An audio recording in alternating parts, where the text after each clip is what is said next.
George Washington, the man who would not be king. George Washington stands as one of the most iconic figures in American history, an image so deeply ingrained in national consciousness that he seems almost mythological. Yet behind the marble statue was a man, ambitious, imperfect, at times insecure, and often profoundly aware of the weight of destiny upon his shoulders.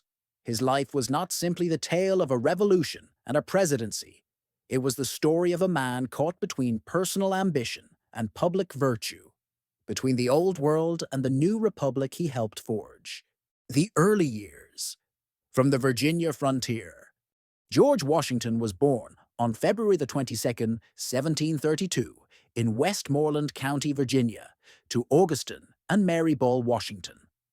The Washington family were of English descent, not aristocrats, but firmly part of the colonial gentry. George's childhood was spent amid the plantation economy of tobacco, slavery, and the rugged frontier. Contrary to popular legend, there is no evidence that Washington ever chopped down a cherry tree and confessed to it with the immortal words, "I cannot tell a lie." That story was invented by a biographer, Mason Locke Weems, years after Washington's death. But it captures something that Americans wanted to believe, that their founding father was not just brave, but morally pure. Washington's formal education ended around age 15, but he was unusually meticulous and self-disciplined. He studied mathematics, land surveying, and geography, skills that would later shape his career and worldview. His first job, as a young surveyor in the Shenandoah Valley, exposed him to the wild interior of America and taught him to navigate uncertainty, both literal and political. He quickly learned that land was the key to power. In the colonies where noble titles meant little, acres of land determined one's social standing. This understanding would guide many of his life's decisions. The soldier apprentice.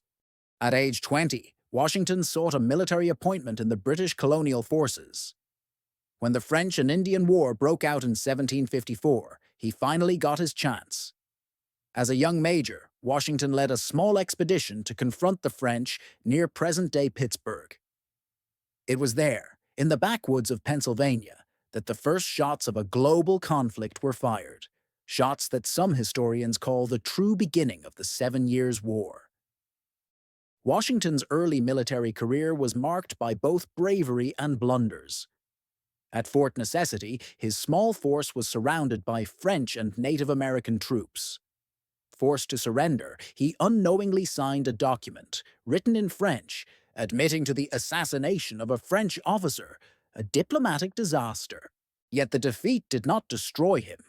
It taught him humility.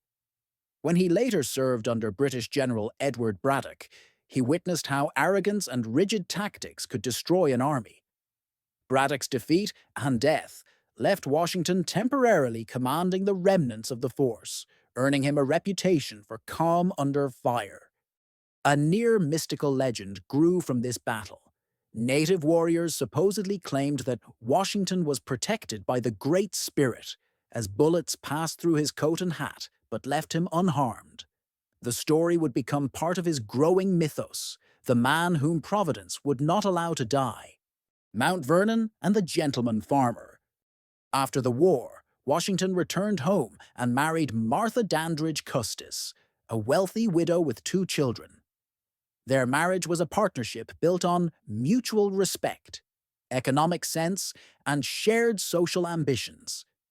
Through Martha's fortune, Washington expanded his estate at Mount Vernon, transforming it into a grand plantation overlooking the Potomac River. Despite his public image as the ideal gentleman farmer, Washington's wealth was inseparable from the institution of slavery. He owned hundreds of enslaved people, though in his private writings he expressed discomfort and ambivalence about the practice. In his will, he took the unprecedented step of freeing all the enslaved individuals he personally owned, an act unmatched by any other founding father of his stature. Washington's life at Mount Vernon was one of balance, managing the plantation, serving in the Virginia House of Burgesses, and cultivating an image of steady leadership.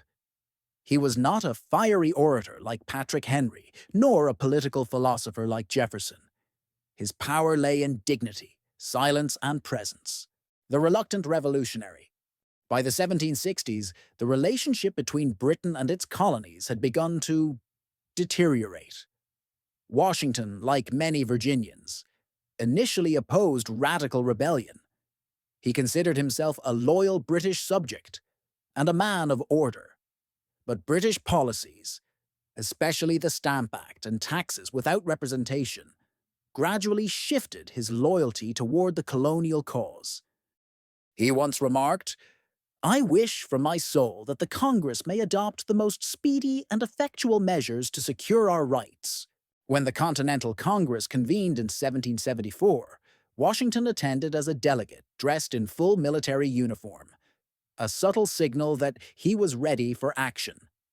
Within a year, he was unanimously appointed Commander-in-Chief of the Continental Army, the general who refused to quit. The Revolutionary War was not a series of easy triumphs. Washington's army was often outnumbered, underfed, and ill-equipped. He lost more battles than he won, but he never lost the war. In the dark winter of 1776, after suffering repeated defeats, Washington made his most daring move, crossing the icy Delaware River on Christmas night to surprise the Hessian troops at Trenton. The victory was small militarily, but monumental psychologically. It revived the Revolution. There are dozens of anecdotes from this period. Washington riding through blizzards, sleeping among his men, calming mutinies, and issuing stern but measured orders. His men adored him, though they sometimes starved under his command. One soldier wrote, "He has an air that disarms envy and commands respect." Perhaps Washington's greatest quality as a general was patience. He understood that survival itself was victory. His goal was not to crush the British in grand battles, but to keep the army alive until the British gave up. That moment came at Yorktown in 1781, when General Cornwallis surrendered. Though characteristically, Washington refused to gloat. When the war ended, the Continental Army offered him power. Some even suggested he become king. Instead, he resigned his commission, returning home to Mount Vernon. King George III reportedly said, "If he does that, he will be the greatest man in the world." He did, and he was. The presidency, a reluctant leader, again. Washington's retirement did not last. The new nation was struggling under the Articles of Confederation, and when the Constitutional Convention convened in 1787, Washington's presence gave it legitimacy. He was unanimously chosen as the first president of the United States in 1789. He accepted reluctantly, writing, "I feel like a culprit going to the place of his execution." Yet, as in war, he approached the presidency with methodical seriousness. Washington understood that every decision he made would set a precedent. He created the cabinet, balanced the powers of Congress and the executive, and navigated the fierce rivalries between Alexander Hamilton and Thomas Jefferson. He insisted on being called Mr. President rather than Your Excellency, reinforcing Republican modesty.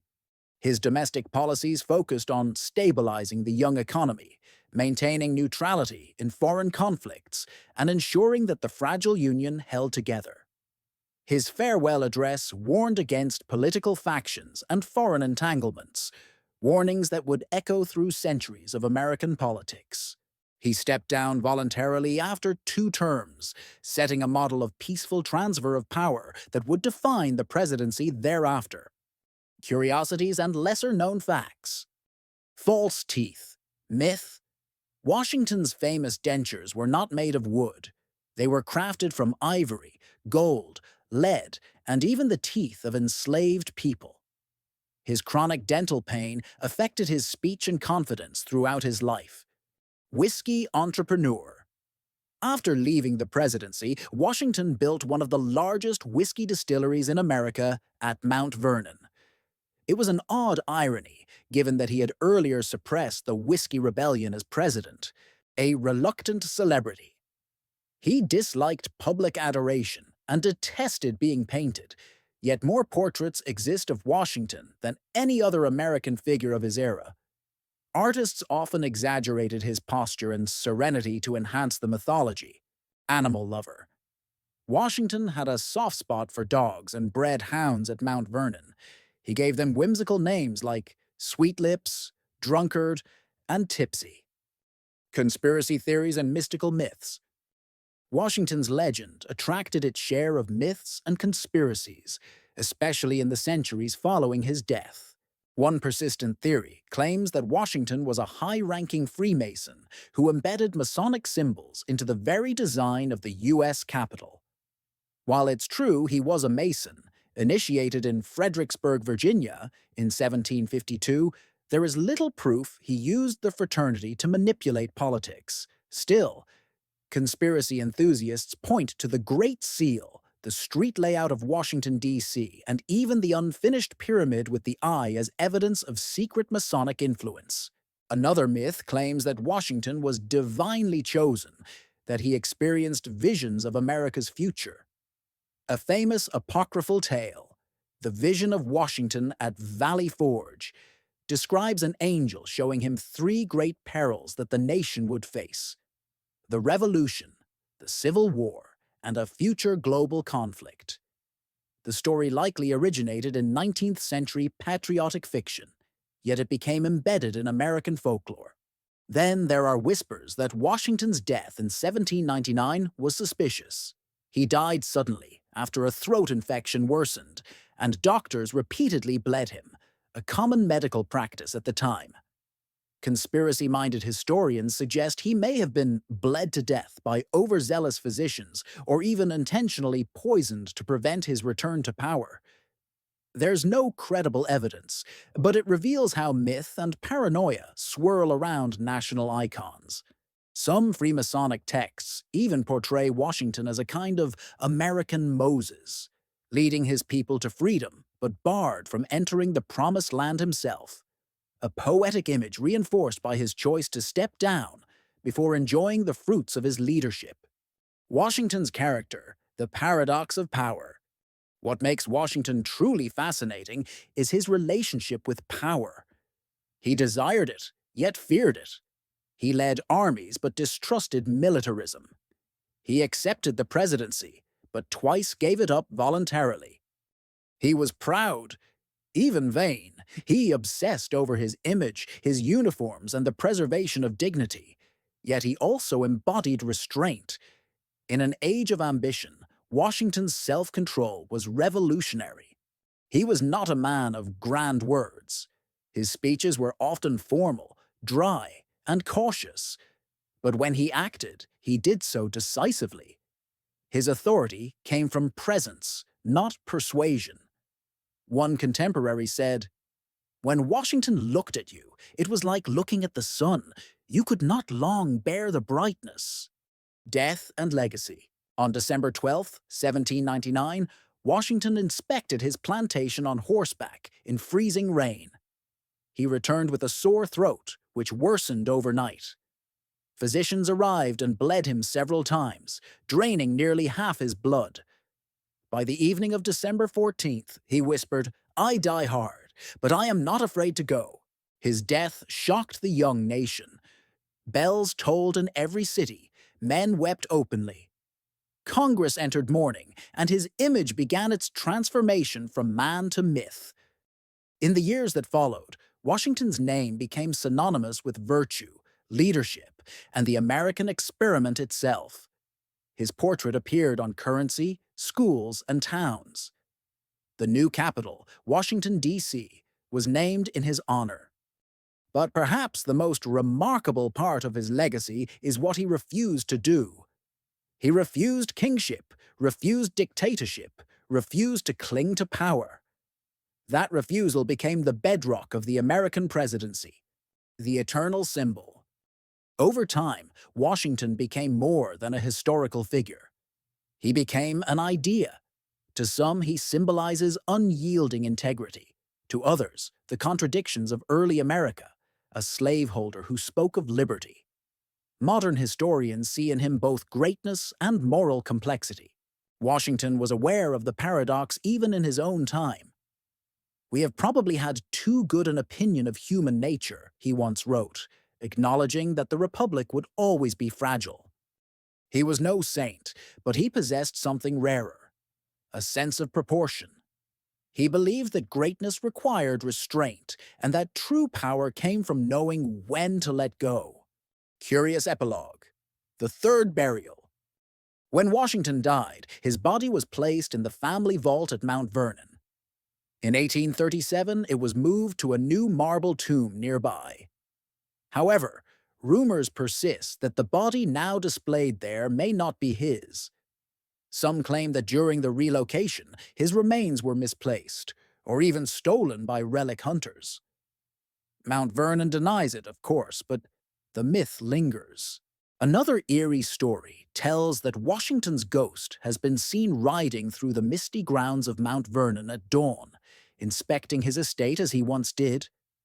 Even in death, it seems, he could not quite relinquish his duty. The man behind the monument. It's easy to see Washington as a statue, a face on a dollar bill, a cold marble presence towering above humanity. But to his contemporaries, he was real, a man who loved dogs, danced elegantly, wrote awkward love letters, and occasionally swore at his troops when they disappointed him. He was a commander who feared failure, a leader who disliked politics, a revolutionary who longed for peace.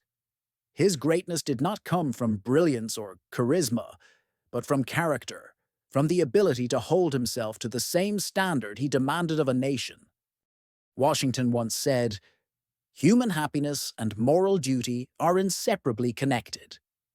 In that line lies the essence of his life, a belief that duty, not desire, should guide the course of history. An enduring enigma. George Washington's legacy continues to evolve. In times of national turmoil, Americans return to him as a symbol of stability.